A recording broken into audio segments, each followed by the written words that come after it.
अच्छा बताइए, ऐसा कौन सा वर्ड है जिसे सुनकर आपको सुकून महसूस होता है? मैं बताऊं, घर। आहा। वैसे ये जो शो है ना प्राइम लोकेशन, ये आपको वो घर की तलाश के ना थोड़ा सा और करीब लेकर जाता है। जी हाँ, मेरा नाम है वैभव, मेरे साथ है सोना और आपका स्वागत है प्राइम लोकेशन पर।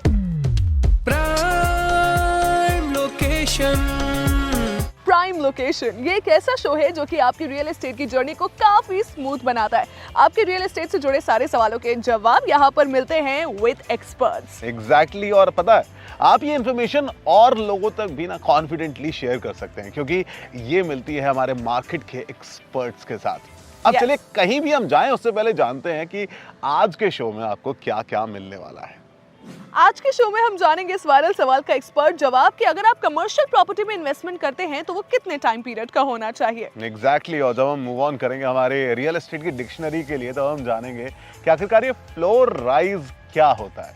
आगे बढ़ते बढ़ते हम जानेंगे मिथ बस्टर में कि आपके पास अगर ज्यादा पैसे नहीं है तो आप रियल एस्टेट में इन्वेस्ट नहीं कर सकते। अब ये सच है या फिर मिथ? यस, और आप एक प्रोफेशनल हैं, ब्रोकर हैं, आप एक बिल्डर हैं, यानी कि आप डायरेक्टली रियल एस्टेट में डील करते हैं, तो फिर आपको कैसे कस्टमर के साथ फूल नहीं बनना है, ये हम जानेंगे हमारी फूल प्रूफ स्टोरी में। But before all that let's move on to our real estate updates. पहली अपडेट की अगर बात करें तो उड़ीसा रेरा ने हाई कोर्ट से कहा है कि हम रियल एस्टेट के इश्यूज को रिजॉल्व करने के लिए इक्विप्ड नहीं हैं।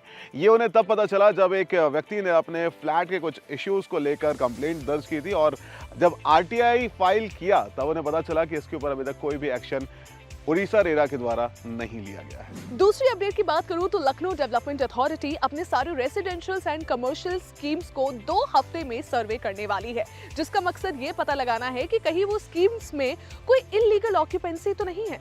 तीसरी अपडेट की अगर बात करें तो नासिक म्युनिसिपल कॉर्पोरेशन ने पिछले फाइनेंशियल ईयर के मुकाबले इस फाइनेंशियल ईयर में 15% का राइज देखा in the collection of property taxes. जी हाँ, पिछले साल ये 107 करोड़ का आंकड़ा था, बढ़कर अब इस बार दिसंबर तक 125 करोड़ पहुंच गया है। अच्छा वैभव, तूने कभी सोचा है कि इंसान इवॉल्व कैसे होता है? यार, एक्सपीरियंस है। एग्जैक्टली, और एक्सपीरियंस कैसे मिलता है हमें? सवाल पूछने पर। और इसीलिए ये आप सवाल पूछे हम लेकर आते हैं आपके लिए सेगमेंट हमारा वायरल सवाल। हाय, मेरा नाम है Shipra. I am from Chandigarh. मैं ये जानना चाहती हूँ कि अगर कॉमर्शियल प्रॉपर्टीज़ में हम इन्वेस्टमेंट का सोच रहे हैं तो इन्वेस्टमेंट शॉर्ट टर्म होनी चाहिए या लॉन्ग टर्म? इन्वेस्टमेंट होराइजन कितने सालों का होना चाहिए? शिप्रा का सवाल है ना, एक्चुअली बहुत ज़्यादा इंटेलिजेंट है और सोचो जब इसका जवाब हमें मिलेगा तो हम कितने इंटेलिजेंट हो जाएंगे, राइट? तो इसका आंसर करने के लिए आज हमारे साथ जुड़ रहे हैं मास्टर्स इंफ्रा के डायरेक्टर मिस्टर मनप्रीत सिंह जी। तो सर, स्वागत है आपका, प्लीज इसका आंसर दें।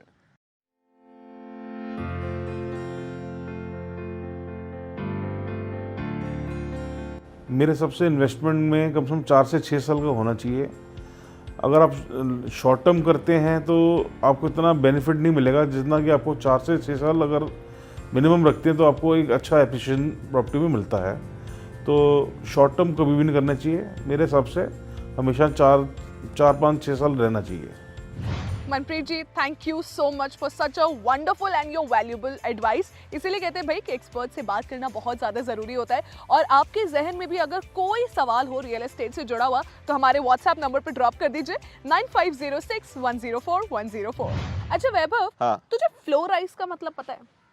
हाँ, मतलब कि आप कभी एक फ्लोर ऊपर चले जाओ तो उसे फ्लोर राइज कहेंगे, या फिर आप फर्स्ट फ्लोर पे लेने वाले हो, उससे आप सेकंड फ्लोर पर फ्लैट मिलने लगे तो उसे फ्लोर राइज कहेंगे। क्या बोल रहे हैं मतलब ऐसे मत देखा, वो जस्ट गेसिंग। लेकिन इसका एग्जैक्ट मतलब जानने के लिए हम चलते हैं हमारी रियल एस्टेट की डिक्शनरी की ओर। Real estate dictionary.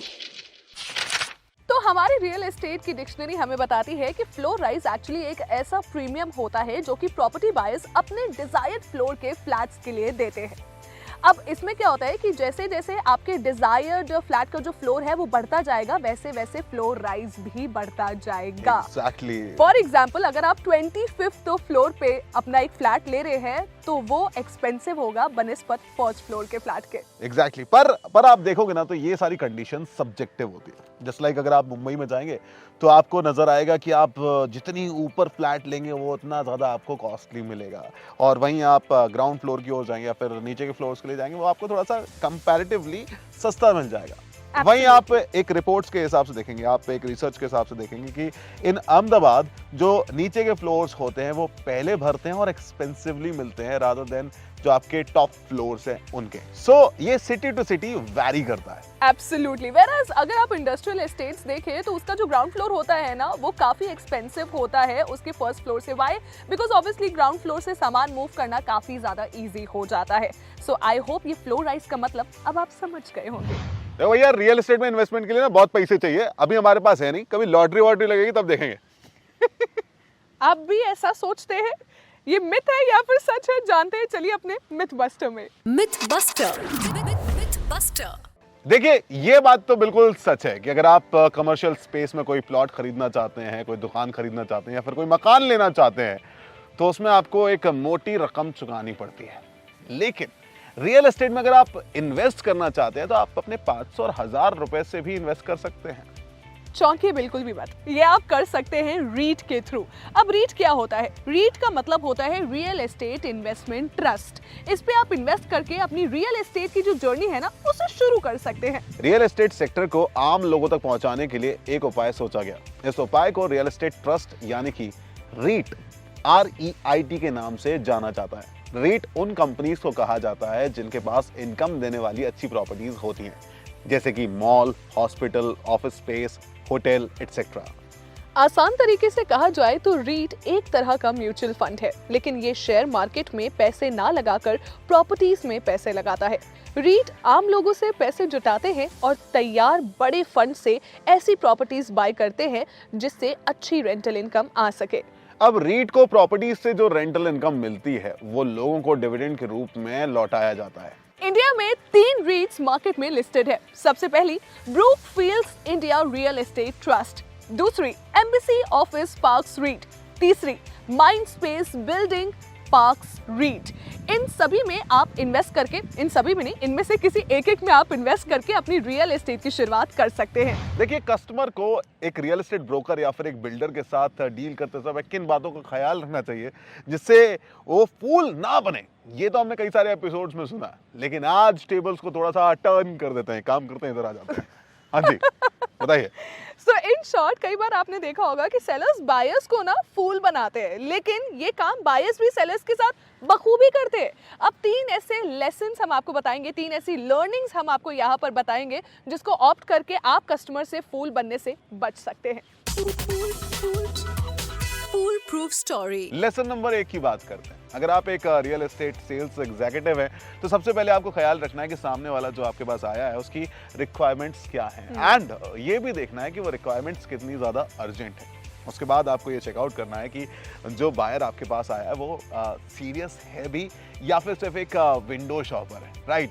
उसमें ये भी देखना है कि जो बायर आपके पास आया उसने अपनी लोन एलिजिबिलिटी टेस्ट यानी कि क्राइटेरिया चेक किया हुआ है कि नहीं किया हुआ, एंड इन दी एंड सबसे इम्पॉर्टेंट चीज़ यही है कि वो आपके प्रोजेक्ट में इंटरेस्टेड है भी या फिर नहीं। एब्सोल्युटली। लेसन नंबर 2, एक ही क्लाइंट पे डिपेंडेंट नहीं रहना है। सो बेसिकली एक डील को क्लोज करने के लिए ऑन एन एवरेज 20 क्लाइंट्स को रडार पर रखिए। कोशिश करिए कि आप क्लाइंट को किसी भी तरीके से साइट विजिट करने के लिए कहिए। अगर वो सीरियस है तो वो डेफिनेटली टाइम निकाल कर आपकी साइट विजिट करेगा। एग्जैक्टली। लेसन नंबर 3 की बात करते हैं। देखिए, यहाँ पर आपको ख्याल रखना है कि कोई भी आके आपका टाइम वेस्ट ना कर जाए। तो मतलब अपनी स्किल्स के थ्रू, कॉन्वर्सेशंस के थ्रू और कॉन्वर्सेशन की डायरेक्शंस के थ्रू ये पता करें कि सामने वाला इंटरेस्टेड भी है या फिर बस आपका टाइम वेस्ट करने के लिए यहाँ पर मौजूद है। तो ये कुछ ऐसी लर्निंग्स हैं जिनका आप इस्तेमाल करके अपने आप को बेहतर तरीके से प्रेजेंट कर सकते हैं और फूल बनने से बच सकते हैं। ऑन दैट नोट, हमारा प्राइम लोकेशन का आज का एपिसोड यहीं पर खत्म होता है। We would see you next week. अगर आपके पास कोई सवाल हो रियल एस्टेट से जुड़ा हुआ तो हमारे व्हाट्सएप नंबर पर ड्रॉप कर सकते हैं आप 9506104104। साथ ही साथ मुझे और वैभव को आप इंस्टाग्राम पर भी कनेक्ट कर सकते हैं। RJ वैभव, RJ_Sona 95 इस नाम से मैं आपको मिलूंगी। See you next week, bye. Prime location.